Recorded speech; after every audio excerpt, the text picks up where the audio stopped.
Thank you. Now let's take some questions.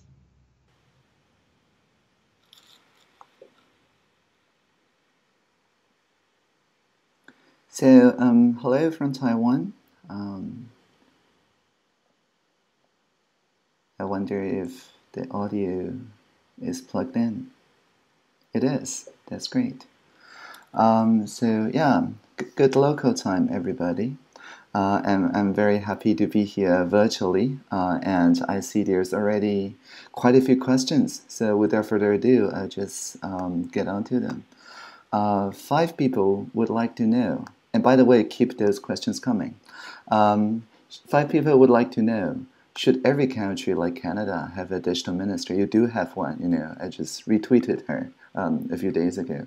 And why is this important at this moment in time? I think this is because the previous governments were built around the technologies of like radio and televisions that enables one person to speak to millions of people, but not listening to millions of people, and certainly not enabling millions of people to listen to one another. And so, a digital minister, I always treat my role as something like a minister for plurality, for different possibilities, to open up possible channels between the people and not just through the government, to enable what we call now the horizontal in addition to vertical power. And now this is just, a digital transformation that's been happening in the social sector and private sector anyway. And again, the public sector, I think, is one of the most key places where we can just prove that a horizontal power that is based on scalable listening at scale, can work. And this responsive listening through scaling the technologies for listening is actually what your digital minister has tweeted as well. So I'm very happy that we're value aligned. And I do think it's a transitional role. Maybe in by the year 2030, the cabinet will just have one analog minister because everything will be digital by then. But during these decades, I think it is very important to show people that there are other alternate realities that are actually easier and save time and less risk for everybody involved as compared to business as usual or governance as usual. 4 people would like to know, Norway just got its first innovation minister. Congratulations. And what advice would I give as he now starts his job? I think innovation starts with empowering people closest to the pain. The social innovation lab that you saw, which is my office, I always begin my listening session, my office hour, and also my island-wide tour with this simple provocative question. Is that, is there people missing in this table that would be affected that you think that we should perhaps listen to?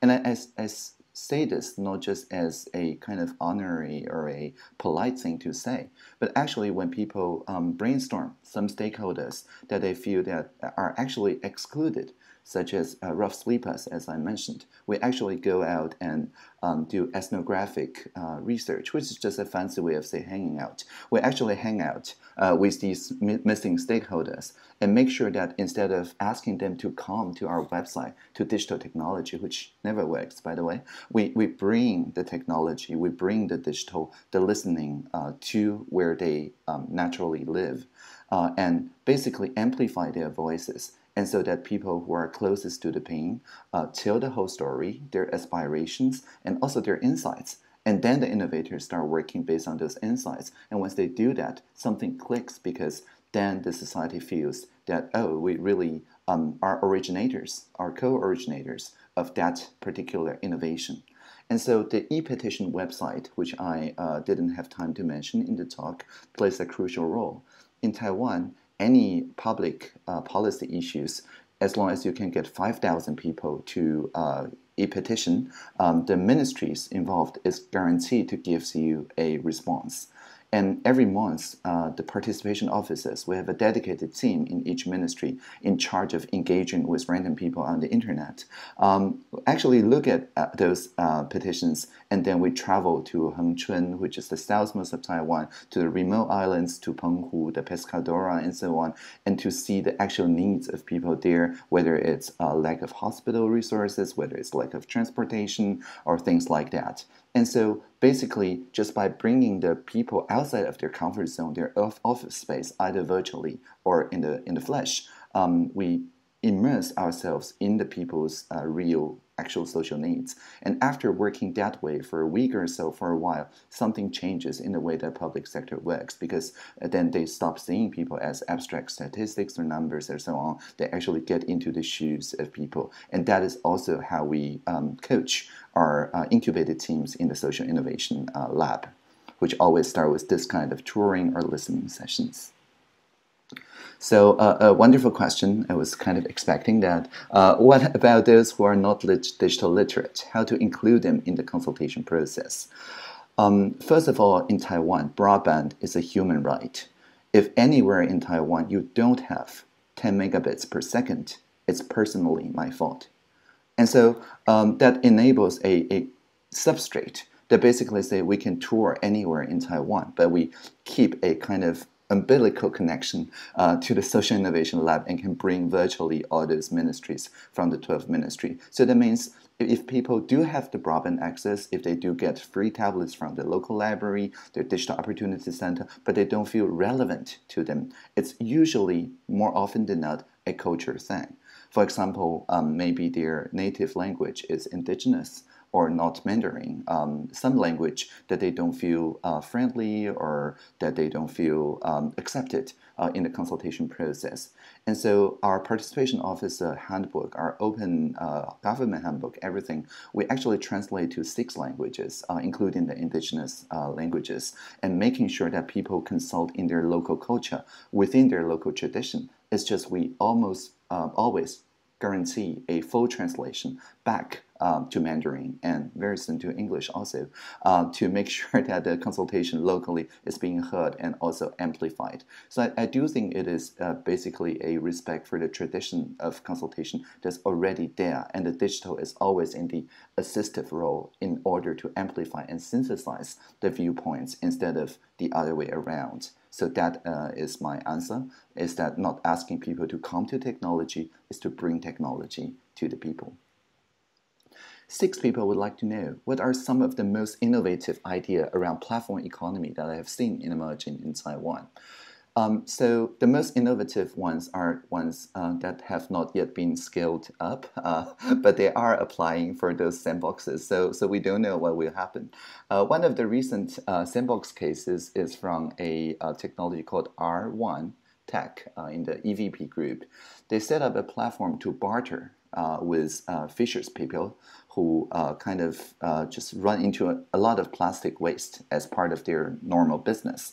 But now, because they have a technology that turns those plastic waste back into fuel, but they're not a fuel selling company. So they basically barter that the Fisher's people don't discard those plastic wastes and barter them into fuel so they can compensate a little bit for their fuel expenses and so on. And there's a tracking accountability system built in to make sure that it's sustainable in the net and basically reduces carbon emissions and so on.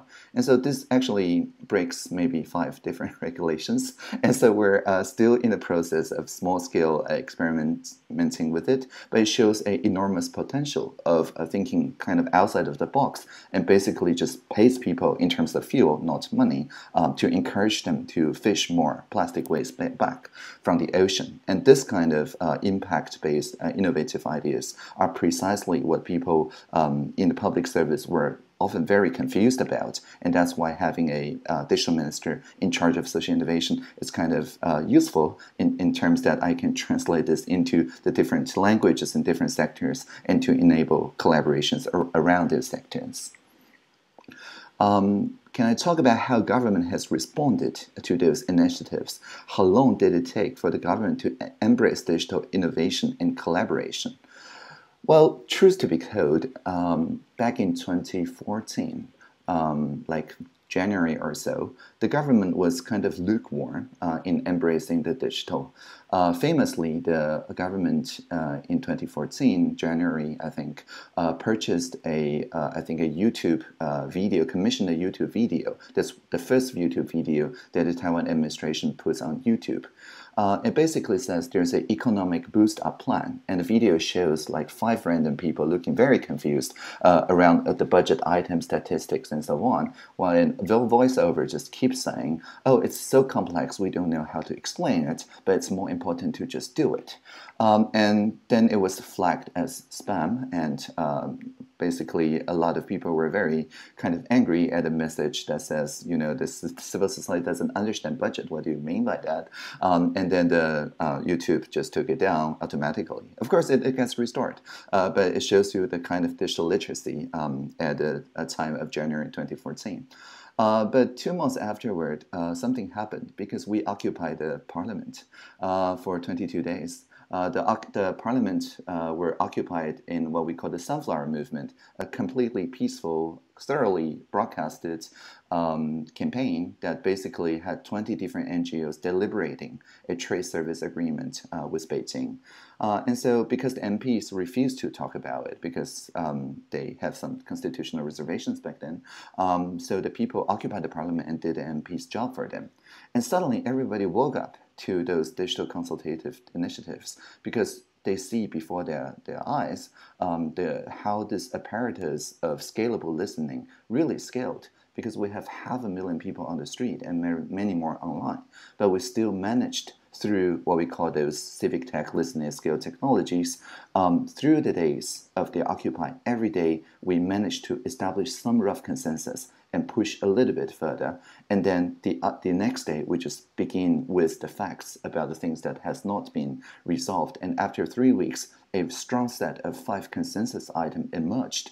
And then the head of the parliament said, they look really solid, and we adopt that as the consensus of the people. And so a real deliberative democracy involving 500,000 of people just happened in March 2014. And so everything transformed at the end of that year because the mayors all pushed open government as crowdsourcing, collective intelligence as their agenda, and the people who did not get elected as mayors. And so some people get elected very surprisingly without preparing an inauguration speech. And so by now, all the politicians, mayors, and so on in Taiwan do have to at least immerse themselves into the basic technologies of listening, because otherwise they just don't get elected. It's that simple. So I'm not advocating Occupy or something, but a real demo in the sense of not demonstration as in protesting, but demonstration as in a software demo that really, really works pretty well in Taiwan's case. And 7 people and David would like to know, would these new AI-led innovations affect the AI-led innovations affect the current employment rate in Taiwan? So Taiwan has a very high employment rate, but we do see a structural repositioning as based on the AI technologies. But it is not entirely taking jobs away. It is basically restructuring the jobs. So the part of the jobs that people feel like machines, you know, those parts that are boring and or dangerous and or, you know, less meaning-making are being automated away. And that's partly because our AI training programs is designed by responding to actual need of small and medium enterprises. So basically, they just post whatever they feel they need automating, and they become the curriculum around which that the government-sponsored AI skill training programs are based upon. And so the student, even if they just solve these problems for 5%, they still feel immediate gratification. They contribute to their community, and they're much more likely to stay in Taiwan, other than, you know, brain drain to DeepMind or something. Not saying that it's bad or something, anything AlphaGo. After all, Ajia Huang is from Taiwan, but it is much more gratifying for people to solve for their local community needs for like 5% or 10%, and as part of their learning for the AI skills. And so we're seeing a pretty pretty healthy co-evolution between the people who specialize in optics, in hardware, in IoT, in chip making, which has been the Taiwan's forte, and also people who work on what we call human experience. I kind of refuse to use the term user, human experience redesigning, and so that they can position the AI into places where it makes sense to do so and avoid putting AI in the places where it will create a conflict in social norms. And that kind of position also saw a lot of growth in Taiwan as well. I mean, experienced designers.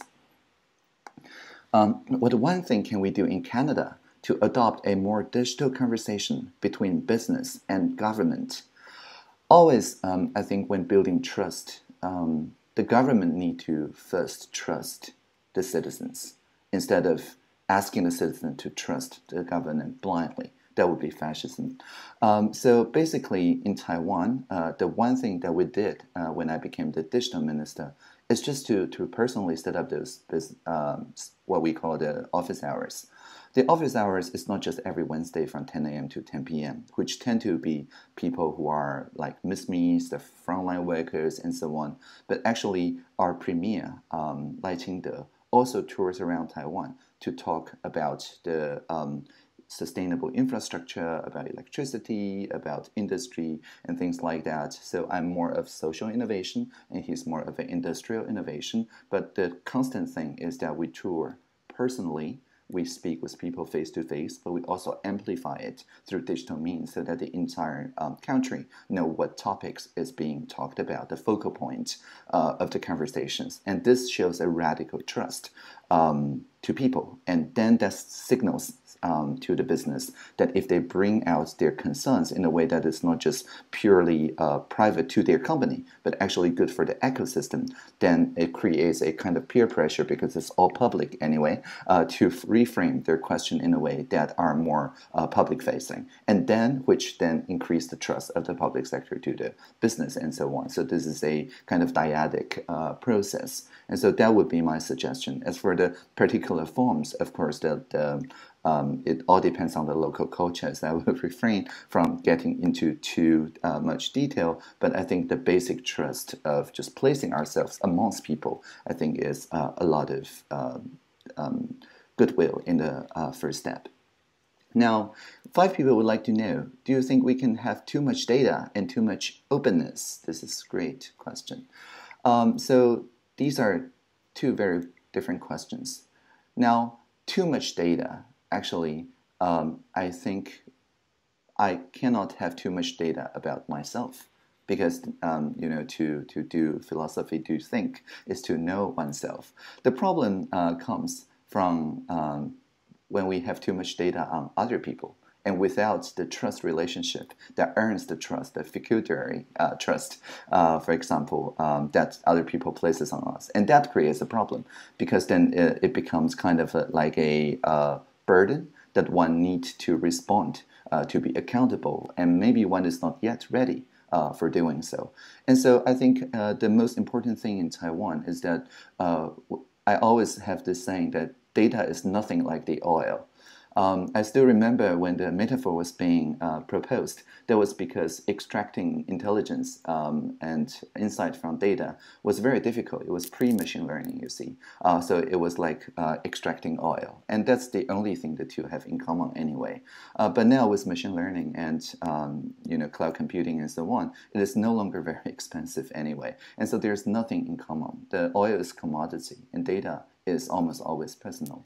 And when it comes to personal data, in Taiwan we say it's a beginning of a relationship. You get exactly the amount of data that you feel comfortable, and then you prove to the people who trust the data to you that you're acting in their interest instead of some other people's interest for those data. And so they will be more willing to give you more data and so on. And so view data as a relationship. I think it is a healthy beginning to rethink the relationship. And so you can have good enough data, or you can have sufficient data and things like that based on the level of trust that you have with the data, people who place the data on you. So that's the data. And now for openness. No, I don't think there could be too much openness. It's just to make sure that the radical transparency as I practice in a way that is respectable to everybody involved. For example, I don't actually live stream my cabinet meetings and the meetings that I chair. I rather make a transcript, everybody co-edit for 10 working days, and then we publish. This is so that the in-jokes, the nonverbal expressions, and things like that, the references that has not been resolved in a meeting, as many of you know, some people just speak and don't listen, and so when they have to go back and review the transcript, sometimes they say, oh, Minister, I just figured it out ourselves, we don't need another meeting anymore, and things like that. And so when people co-edit, they become much more professional, is what I observe, but it is based on the radical trust that people will not abuse each other records and will not change each other's words and quoting people out of context and so on. And it also gives journalists a lot more context to work with, because previously they can only work with the what of policy making, but now they can work fully with the why of policy making. And so we're still at the beginning of this experiment in radical transparency, and I think we can still use much more openness than before. 4 people would like to know, when citizens have consensus that disagree with the government-level mandate, what systems are in place to ensure that both sides are balanced? This is a great question. So frontline public workers, public servants, they are also stakeholders. So they're part of the consensus-making mechanism. If what we're asking is a perfect consensus, a fine consensus that everybody signs their name on, for example, of course it will create a power imbalance. But because we almost always just reach for a rough consensus, the question we ask is, can you live with it? And with this kind of question, actually, people do find a lot of common ground that they can collaboratively live with it. And so I think the trick is twofold. The first is to begin conversation when the government doesn't have a firm opinion anyway. And so there's less contest between the ministry at that stage. And the second is that always reach for rough consensus or just consent instead of fine consensus. And we push what we have forward and say we table the things that we don't have consensus yet, and we leave it for the next day to push. And so people see a constant stream of rough consensus being pushed, but people also see that there remains a lot of things to be discussed. And so in our regional revitalization plan, we say whenever you reach rough consensus on one particular project, we just fund that project or invest in that project. And so it's not a yearly cycle, quarterly cycle, or anything. As soon as you make a rough consensus, then we process it in the National Development Council. And so this is what we call a continuous democracy. It's a very different thought than the traditional, like 3 bits uploaded every 4 years kind of democracy. And not to say that kind of democracy is bad. I think continuous democracy complements but not reinforce the traditional representative democracy. The vendor would like to know, how do I deal with cybersecurity? Very carefully. And so when I became the digital minister, the first action I did was actually recompile the Linux kernel in our intranet, the government cloud, the GSN, to make sure that we can run the latest SE Linux and container technologies, Kubernetes, you name it. And then we chose a system called Sandstorm, sandstorm.io, sand as in sand and storm as in storm. So Sandstorm, which is just like the Google apps. It has chat rooms, collaborative editing, spreadsheets, and so on. There's many things like that.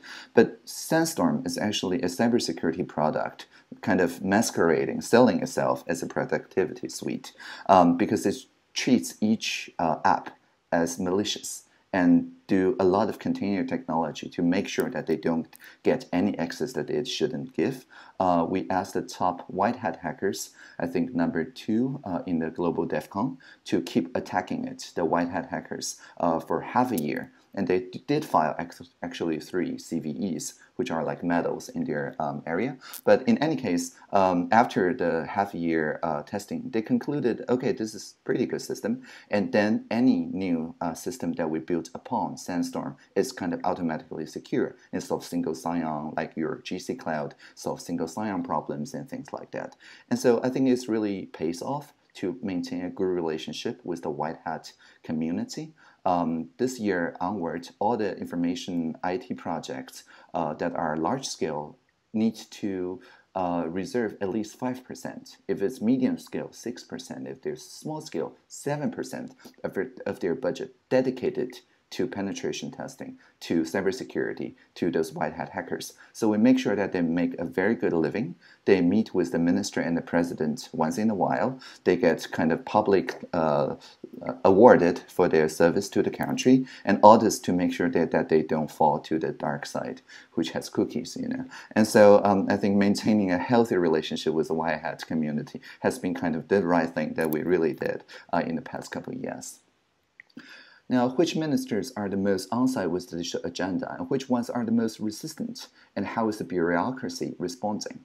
So my my parents, my uncles, aunts, and my grandparents all worked in public service.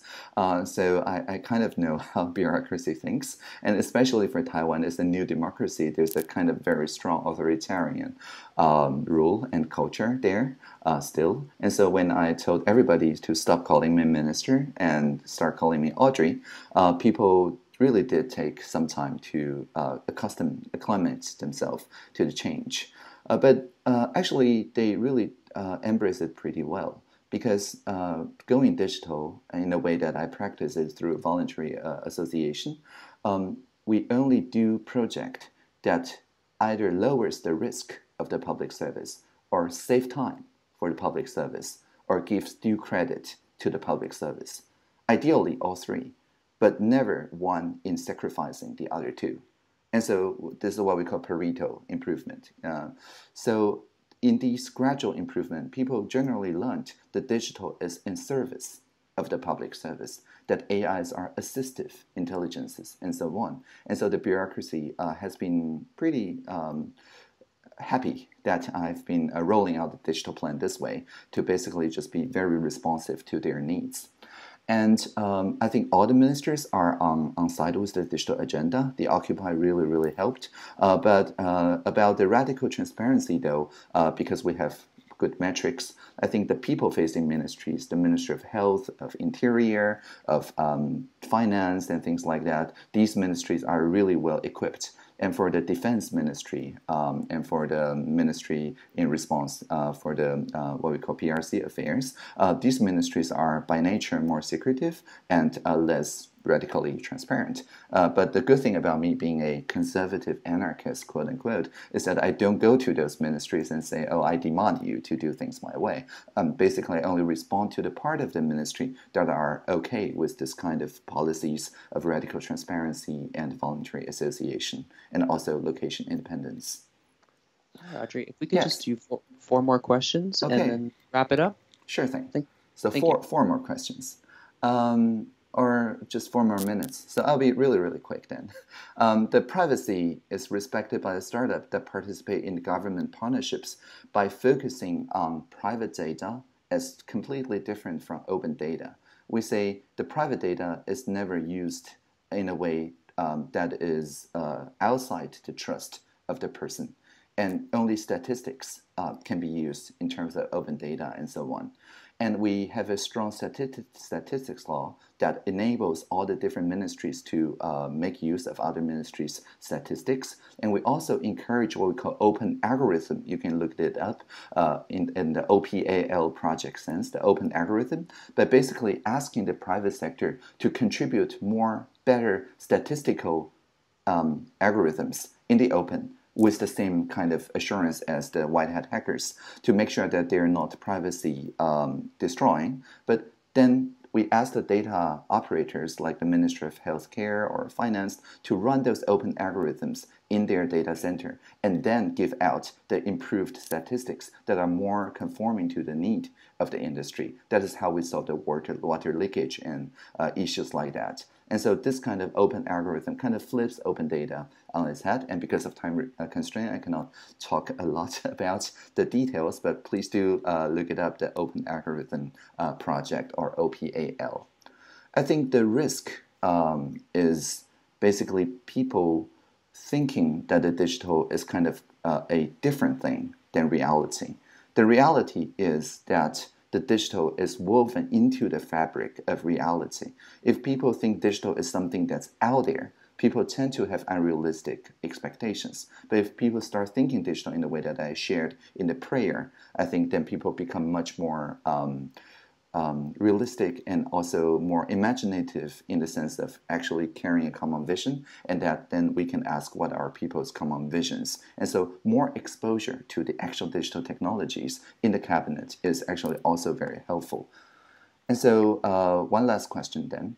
Can I share a couple ideas on how Taiwan is applying innovative tech to the education and learning sector, the edtech sector?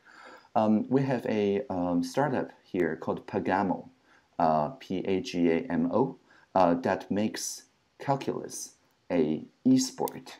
It basically reframes this whole solving exercise process into a competitive team sport. And they really did it really well, so that the students actually engage in the Pagamo arena. They actually hold those tournaments exactly as esports are. And because esport is considered a sport in Taiwan, people generally think that, oh, it's a good idea, and for the teenagers. And the parents are feel much more secure that their children are learning very useful skills and knowledge and technologies and so on as part of their esport simming exercise. And then it also motivates the parents to be co-learners to the students instead of being putting off by the various other elements of gaming that they may not find as natural. And so just by kind of merging the two previously unconnected ideas or sectors or norms, we make sure that esport is not considered a fringe, a hobby or something like that, but rather a direction where the people should go, the educators should go when they develop a more autonomous and also student-led examples of curriculum. And starting this year, September, we're designing media literacy and digital skills, critical thinking, and things like that into our basic education curriculum, starting with the first grade. And that also calls for a lot of autonomous learning, and by stop trusting any authoritarian source and making sure that people see the teachers as just a co-learner, a facilitator, so kind of like the shift of the government for the people to the government with the people. So it's the same in the teaching as in the governance. So I think I have 5 more seconds, and those are great questions, and thank you for the great questions, and it's my pleasure to be telepresent with you. Have a very good local time.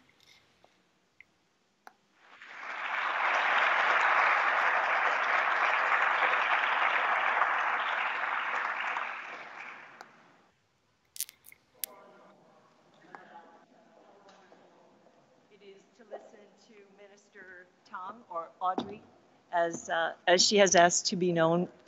But I won't go on and on because I'm aware that we have other sessions to go through. But I just want to comment that I had the same experience when I first heard the minister speak. I looked around the room at the way people were reacting, and I felt that people were in equal parts engaged and delighted. And in my opinion, the one explanation for this is that I think we've seen such an excellent example of the combination of genius and humanity.